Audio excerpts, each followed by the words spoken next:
प्रिय भक्तों, आइए जानते हैं श्री सत्यनारायण भगवान की कथा। आज के दिन अवश्य सुने सत्यनारायण भगवान की कथा। तो चलिए शुरू करती हूँ।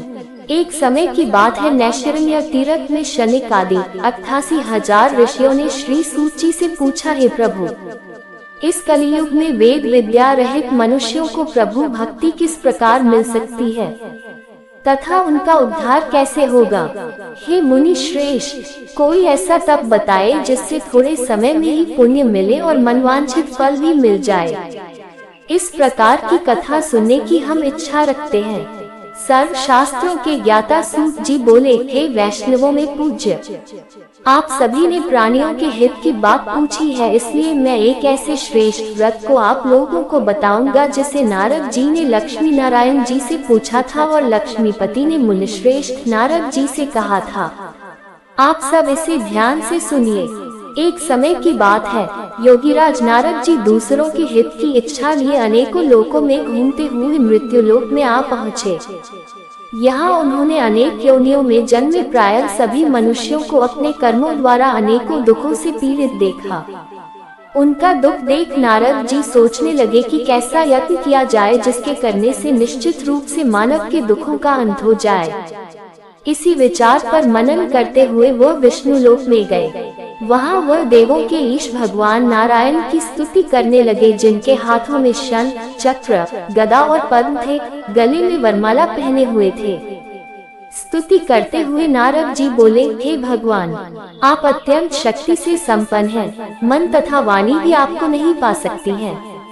आपका आदि मध्य तथा अंत नहीं है। निर्गुण स्वरूप सृष्टि के कारण भक्तों के दुख को दूर करने वाले आपको मेरा नमस्कार है। नारद जी की स्तुति सुन विष्णु भगवान बोले, हे मुनिश्रेष्ठ, आपके मन में क्या बात है? आप किस काम के लिए पधारे हैं? उसे संकोच कहो। इस पर नारद मुनि बोले कि मृत्युलोक में अनेक योनियों में जन्मे मनुष्य अपने कर्मों के द्वारा अनेकों दुख से दुखी हो रहे हैं।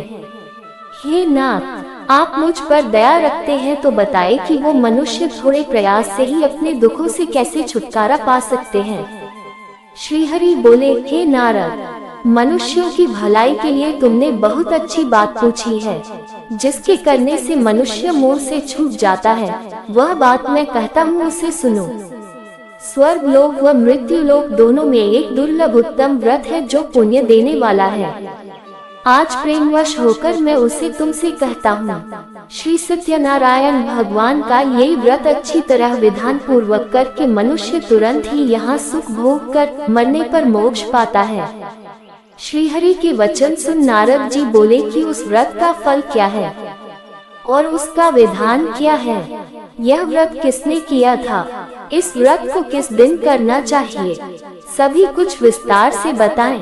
नारद की बात सुनकर श्रीहरि बोले, दुख व शोक को दूर करने वाला यह व्रत सभी स्थानों पर विजय दिलाने वाला है। मानव को भक्ति व श्रद्धा के साथ शाम को श्री सत्यनारायण की पूजा धर्म परायण होकर ब्राह्मणों व बंधुओं के साथ करनी चाहिए। भक्ति भाव से ही नैवेद्य, केले का फल, घी, दूध और गेहूं का आटा सवाया लें।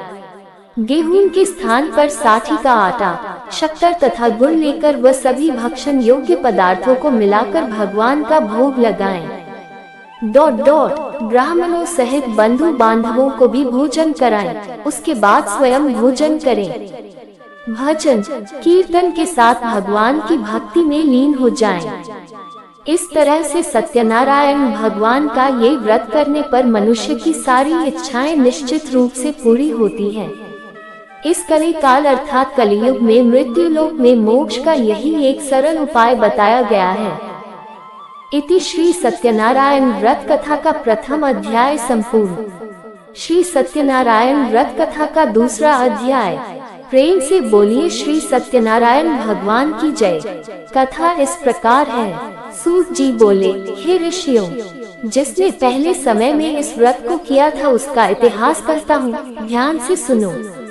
सुंदर काशीपुरी नगरी में एक अत्यंत निर्धन ब्राह्मण रहता था।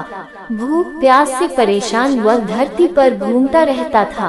ब्राह्मणों से प्रेम करने वाले भगवान ने एक दिन ब्राह्मण का वेश धारण कर उसके पास जाकर पूछा, हे विप्र, नित्य दुखी होकर तुम पृथ्वी पर क्यों घूमते हो? दीन ब्राह्मण बोला, मैं निर्धन ब्राह्मण हूँ, भिक्षा के लिए धरती पर घूमता हूँ। हे भगवान, यदि आप इसका कोई उपाय जानते हो तो बताएं। वृद्ध ब्राह्मण कहता है कि सत्यनारायण भगवान मनोवांछित फल देने वाले हैं, इसलिए तुम उनका पूजन करो। इसे करने से मनुष्य सभी दुखों से मुक्त हो जाता है। वृद्ध ब्राह्मण बनकर आए सत्यनारायण भगवान उस निर्धन ब्राह्मण को व्रत का सारा विधान बताकर अंतर्धान हो गए। ब्राह्मण मन ही मन सोचने लगा कि जिस व्रत को वृद्ध ब्राह्मण करने को कह गया है मैं उसे जरूर करूँगा। ये निश्चय करने के बाद उसे रात में नींद नहीं आई। वह सवेरे उठकर सत्यनारायण भगवान के व्रत का निश्चय कर भिक्षा के लिए चला गया। उस दिन निर्धन ब्राह्मण को भिक्षा में बहुत धन मिला, जिससे उसने बंधु बांधवों के साथ मिलकर श्री सत्यनारायण भगवान का व्रत संपन्न किया। भगवान सत्यनारायण का व्रत संपन्न करने के बाद वह निर्धन ब्राह्मण सभी दुखों से छूट गया और अनेक प्रकार की संपत्तियों से युक्त हो गया। उसी समय से यह ब्राह्मण हर माह इस व्रत को करने लगा। इस तरह से सत्यनारायण भगवान के व्रत को जो मनुष्य करेगा वह सभी प्रकार के पापों से छूटकर मोक्ष को प्राप्त होगा। जो मनुष्य इस व्रत को करेगा वह भी सभी दुखों से मुक्त हो जाएगा। सूत जी बोले कि इस तरह से नारद जी से नारायण जी का कहा हुआ श्री सत्यनारायण व्रत को मैंने तुमसे कहा। हे विप्रो, मैं अब और क्या कहूँ? ऋषि बोले, हे मुनिव, संसार में उस विप्र से सुनकर और किस किस ने इस व्रत को किया, हम सब इस बात को सुनना चाहते हैं। इसके लिए हमारे मन में श्रद्धा का भाव है। सूत जी बोले, हे मुनियों, जिसने इस व्रत को किया है वे सब सुनो। एक समय वही विप्र धन व ऐश्वर्य के अनुसार अपने बंधु बांधवों के साथ इस व्रत को करने को तैयार हुआ। उसी समय एक लकड़ी बेचने वाला बूढ़ा आदमी आया और लकड़ियां बाहर रखकर अंदर ब्राह्मण के घर में गया। प्यास से दुखी वह लकड़हारा उनको व्रत करते देख विप्र को नमस्कार कर पूछने लगा कि आप ये क्या कर रहे हैं? तो उन्होंने बताया कि व्रत कर रहा हूँ तथा इसे करने से क्या फल मिलेगा, कृपया मुझे भी बताएं।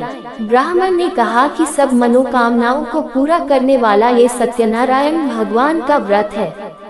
इनकी कृपा से ही मेरे घर में धन धान्य आदि की वृद्धि हुई है। विप्र से सत्यनारायण व्रत क्रिया के बारे में जानकर लकड़हारा बहुत प्रसन्न हुआ।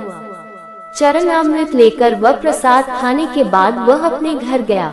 लकड़हारे ने अपने मन में संकल्प किया कि आज लकड़ी बेचने से जो धन मिलेगा उसी से श्री सत्यनारायण भगवान का उत्तम व्रत करूंगा। मन में इस विचार को ले बूढ़ा आदमी सिर पर लकड़ियां रख उस नगर में बेचने गया जहां धनी लोग ज्यादा रहते थे। उस नगर में उसे अपनी लकड़ियों का दाम पहले से 4 गुना अधिक मिलता है। बूढ़ा प्रसन्नता के साथ दाम लेकर केले, शक्कर, घी, दूध, दही और गेहूं का आटा ले और सत्यनारायण भगवान के व्रत की अन्य सामग्रियां लेकर अपने घर गया। वहां उसने अपने बंधु बांधवों को बुलाकर विधि विधान से सत्यनारायण भगवान का पूजन और व्रत किया। इस व्रत के प्रभाव से वह बूढ़ा लकड़हारा धन पुत्र आदि से युक्त होकर संसार के समस्त सुख भोग अंत काल में वैकुंठ धाम चला गया। श्री सत्यनारायण व्रत कथा का दूसरा अध्याय संपूर्ण। बोलिए श्री सत्यनारायण भगवान की जय। सत्यनारायण भगवान की व्रत कथा का तीसरा अध्याय। सूत जी बोले, हे श्रेष्ठ मुनियों, अब आगे की कथा कहता हूँ। पहले समय में उल्कामुख नाम का एक बुद्धिमान राजा था। वह सत्यवक्ता और जितेंद्रिय था। प्रतिदिन देव स्थानों पर जाता और निर्धनों को धन देकर उनके कष्ट दूर करता था। उसकी पत्नी कमल के समान मुख वाली तथा सती साध्वी थी। भद्रशिला नदी के तट पर उन दोनों ने श्री सत्यनारायण भगवान का व्रत किया। उसी समय साधु नाम का एक वैश्य आया। उसके पास व्यापार करने के लिए बहुत सा धन भी था। राजा को व्रत करते देखकर वह विनय के साथ पूछने लगा, हे राजन, भक्तिभाव से पूर्ण होकर आप ये क्या कर रहे हैं? मैं सुनने की इच्छा रखता हूँ, तो आप मुझे बताएं। राजा बोला, हे साधु, अपने बंधु बांधवों के साथ पुत्रादि की प्राप्ति के लिए एक महाशक्तिमान श्री सत्यनारायण भगवान का व्रत व पूजन कर रहा हूँ। राजा के वचन सुन साधु आदर से बोला, हे राजन, मुझे इस व्रत का सारा विधान कहिए। आपके कथनानुसार मैं भी इस व्रत को करूँगा। मेरी भी संतान नहीं है और इस व्रत को करने से निश्चित रूप से मुझे संतान की प्राप्ति होगी। राजा से व्रत का सारा विधान सुन व्यापार से निवृत्त हो वह अपने घर गया। साधु वैश्य ने अपनी पत्नी को संतान देने वाले इस व्रत का वर्णन कह सुनाया और कहा कि जब मेरी संतान होगी तब मैं इस व्रत को करूँगा। साधु ने इस तरह के वचन अपनी पत्नी लीलावती से कहे।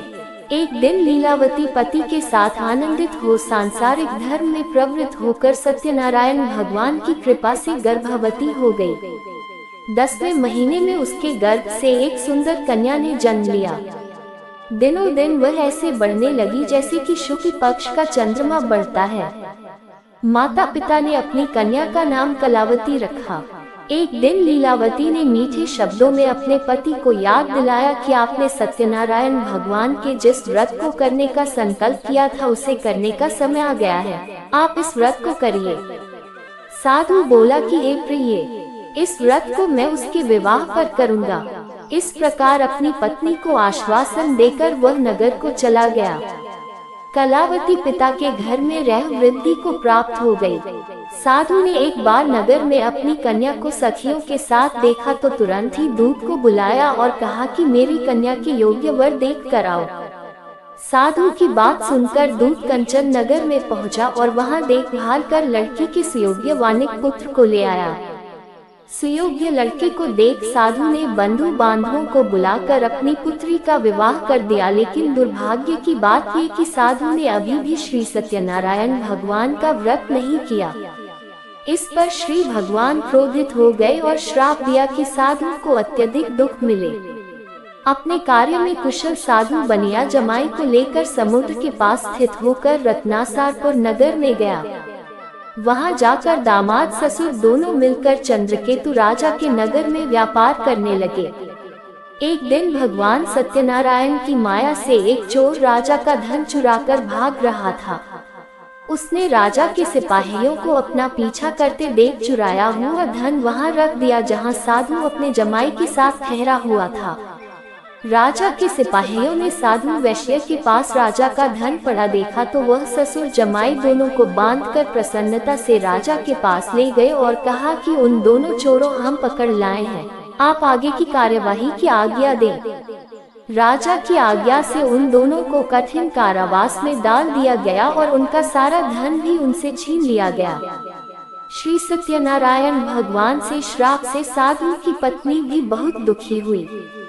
घर में जो धन रखा था उसे चोर चुरा ले गए। शारीरिक तथा मानसिक पीड़ा व भूख प्यास से अति दुखी हो अन्न की चिंता में कलावती के ब्राह्मण के घर गई। वहां उसने श्री सत्यनारायण भगवान का व्रत होते देखा, फिर कथा भी सुनी। वो प्रसाद ग्रहण कर वह रात को घर वापस आई। माता के कलावती से पूछा कि हे पुत्री, अब तक तुम कहाँ थी? तेरे मन में क्या है? कलावती ने अपनी माता से कहा, हे माता, मैंने एक ब्राह्मण के घर में श्री सत्यनारायण भगवान का व्रत देखा है। कन्या के वचन सुन लीलावती भगवान के पूजन की तैयारी करने लगी।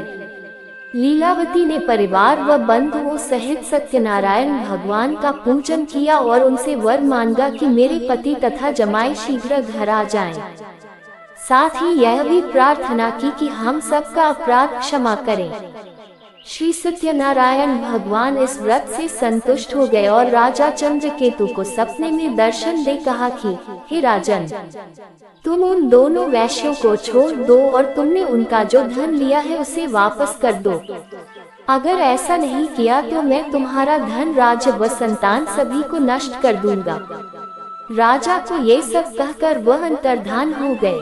प्रातःकाल सभा में राजा ने अपना सपना सुनाया, फिर बोले कि बनिक पुत्रों को कैद से मुक्त कर सभा में लाओ। दोनों ने आते ही राजा को प्रणाम किया। राजा मीठी वाणी में बोला, हे महानुभावों, भाग्यवश कठिन दुख तुम्हें प्राप्त हुआ है, लेकिन अब तुम्हें कोई भय नहीं है। कह राजा ने उन दोनों को नए वस्त्राभूषण भी पहनाए और जितना धन उनका लिया था उससे दुगुना धन वापस कर दिया। दोनों वैश्य अपने घर को चल दिए। श्री सत्यनारायण व्रत कथा का 3रा अध्याय संपूर्ण। बोलिए श्री सत्यनारायण भगवान की जय। सत्यनारायण भगवान की व्रत कथा का 4था अध्याय। सूची बोले, वैश्य ने मंगलाचार कर अपनी यात्रा आरंभ की और अपने नगर की ओर चल दिए। उनके थोड़ी दूर जाने पर एक दंडी वेशधारी श्री सत्यनारायण ने उनसे पूछा, हे साधु, तेरी नाव में क्या है? अभिमानी वणिक हंसता हुआ बोला, हे दंडी, आप क्यों पूछते हो? क्या धन लेने की इच्छा है? मेरी नाव में तो बेल व पत्ते भरे हुए हैं। वैश्य के कठोर वचन सुन भगवान बोले, तुम्हारा वचन सत्य हो। दंडी ऐसे वचन कह वहां से दूर चले गए। कुछ दूर जाकर समुद्र के किनारे बैठ गए। दंडी के जाने के बाद साधु वैश्य ने नित्य क्रिया के पश्चात नाव को ऊंची उठते देखकर अचंभा माना और नाव में बेल पत्ते आदि देख वह मूर्छित हो जमीन पर गिर पड़ा। मूर्छा खुलने पर वह अत्यंत शोक में डूब गया। तब उसका दामाद बोला कि आप शोक न मनाएं, ये दंडी का शाप है, इसलिए हमें उनकी शरण में जाना चाहिए, तभी हमारी मनोकामना पूरी होगी। दामाद की बात सुनकर वह दंडी के पास पहुंचा और अत्यंत भक्तिभाव नमस्कार करके बोला, मैंने आपसे जो असत्य वचन कहे थे उनके लिए मुझे क्षमा दे। ऐसा कहकर महान शोकातुर हो रोने लगा। तब दंडी भगवान बोले, हे वणिक पुत्र, मेरी आज्ञा से बार बार तुम्हें दुख प्राप्त हुआ है, तू मेरी पूजा से विमुख हुआ। साधु बोला, हे भगवान, आपकी माया से ब्रह्मा आदि देवता भी आपके रूप को नहीं जानते, तब मैं अज्ञानी कैसे जान सकता हूँ? आप प्रसन्न हुई, अब मैं सामर्थ्य के अनुसार आपकी पूजा करूँगा। मेरी रक्षा करो और पहले के समान नौक में धन भर दो। साधु वैश्य के भक्ति पूर्वक वचन सुनकर भगवान प्रसन्न हो गए और उसकी इच्छानुसार वरदान देकर अंतर्धान हो गए। ससुर जमाई जब नाव पर आए तो नाव धन से भरी हुई थी। फिर वही अपने अन्य साथियों के साथ सत्यनारायण भगवान का पूजन कर अपने नगर को चल दिए। जब नगर के नजदीक पहुँचे तो दूत को घर पर खबर करने के लिए भेज दिया। दूत साधु की पत्नी को प्रणाम कर कहता है कि मालिक अपने दामाद सहित नगर के निकट आ गए हैं। दूत की बात सुन साधु की पत्नी लीलावती ने बड़े हर्ष के साथ सत्यनारायण भगवान का पूजन कर अपनी पुत्री कलावती से कहा कि मैं अपने पति के दर्शन को जाती हूँ, तू कार्य पूर्ण कर शीघ्र आ जा। माता के वचन सुन कलावती जल्दी में प्रसाद छोड़ अपने पति के पास चली गई। प्रसाद की अवज्ञा के कारण श्री सत्यनारायण भगवान रुष्ट हो गए और नाव सहित उसके पति को पानी में डुबो दिया। कलावती अपने पति को वहां ना पाकर रोती हुई जमीन पर गिर गई। नौक को डूबा हुआ देख व कन्या को रोता देख साधु दुखी होकर बोला कि हे प्रभु, मुझसे तथा मेरे परिवार से जो भूल हुई है उसे क्षमा करें। साधु के दीन वचन सुनकर श्री सत्यनारायण भगवान प्रसन्न हो गए और आकाशवाणी हुई, हे साधु, तेरी कन्या मेरे प्रसाद को छोड़कर आई है, इसलिए उसका पति अदृश्य हो गया है। यदि वह घर जाकर प्रसाद खाकर लौटती है तो इसे इसका पति अवश्य मिलेगा। ऐसी आकाशवाणी सुन कलावती घर पहुंचकर प्रसाद खाती है और फिर आकर अपने पति के दर्शन करती है। उसके बाद साधु अपने बंधु बांधवों सहित श्री सत्यनारायण भगवान का विधि विधान से पूजन करता है।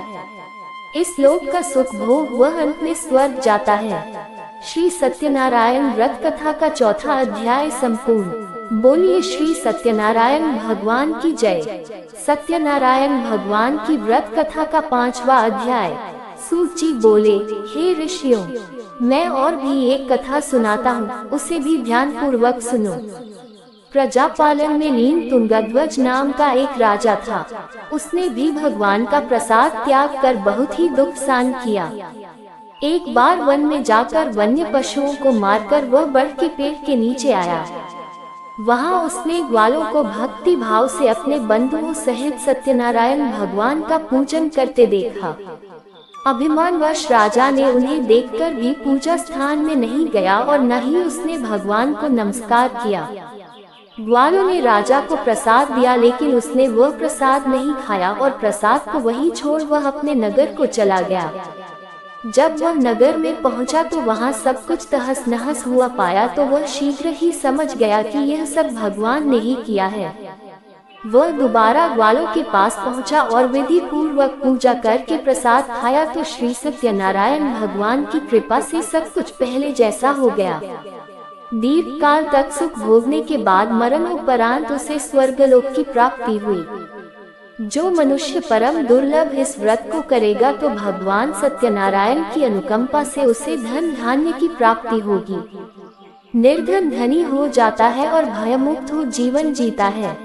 संतानहीन मनुष्य को संतान सुख मिलता है और सारे मनोरथ पूर्ण होने पर मानव अंतकाल में वैकुंठ धाम को जाता है।